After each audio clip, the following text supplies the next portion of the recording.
Hey everybody, we're Nick and Kaylee, and today we're going to be talking about jumping and landing mechanics when it comes to double unders, alright? So Kaylee's going to go to the back really quick, and we are going to touch on these components, and the first one we're going to do is jumping, alright? So when you're thinking about jumping for your double unders, think about basic bounces first. So that's just jumping, an easy bounce, just like that. But when you do your double unders, you have to get a little bit higher, right? That makes sense, so to get the rope underneath. Now, in order to do that, you have to jump up. What do we mean by that? We need you to elevate up, like really sit, your head needs to raise up. It has to go up. So here's the thing that you can think about. Act like there's a buzzer, right, at the top of your head, and it's 6 or 8 inches above. Every time you jump, you try to go hit that buzzer, all right? That's gonna get you off the ground and get you elevating up every time you go.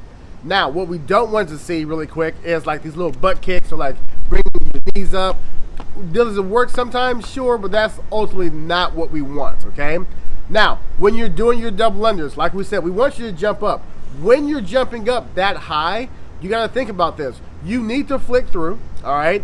But as long as you're finishing it, that flick doesn't have to be super fast.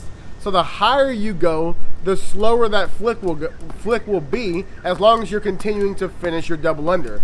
Now at the same time, the lower you get, all right, the flick has to go faster, all right, which means you're going to be speeding through that double under a little bit quicker as well. So you're going to have to kind of find your timing. If you're jumping high, slow your flick down just a little bit. If you're jumping low, it has to be really fast. All right, so here are some of the things that we do not want you to do. One of the first ones, we touched on it earlier, it's the butt kicks, the knee tucks, that whole thing. It's just not as efficient, all right? Will you get one or two and will it work sometimes? Sure, but that's not ultimately what you want to do.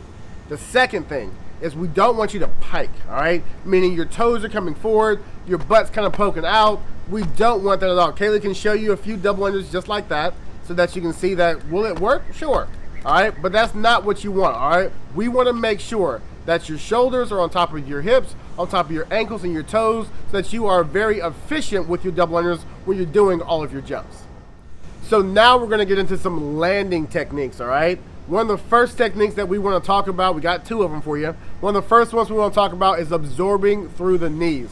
So if you watch Kaylee back here doing her double unders, you can tell that there's a slight bend in her knee, all right?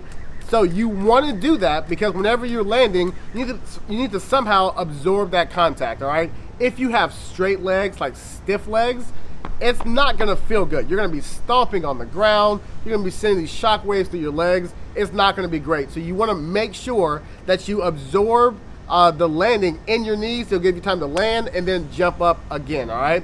The second thing, all right, is landing on the balls of your feet, all right? So if you watch Kaylee in the back, if you watch her feet, she's landing on the balls of her feet while she's doing her double unders, all right? She's not landing flat-footed. If you land flat-footed, once again, it's gonna be shock waves going up. We're trying to prevent all the shin splints and things like that. So please, please, please, balls of the feet, all right, and absorbing through the knees is really gonna help in your efforts to make efficient double unders.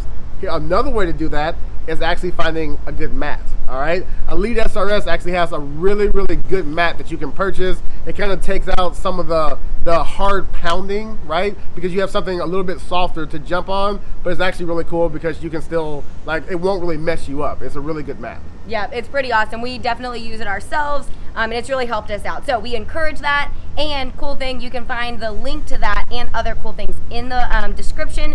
Be sure to check that out, subscribe, and then we will see you here for our next video. See you.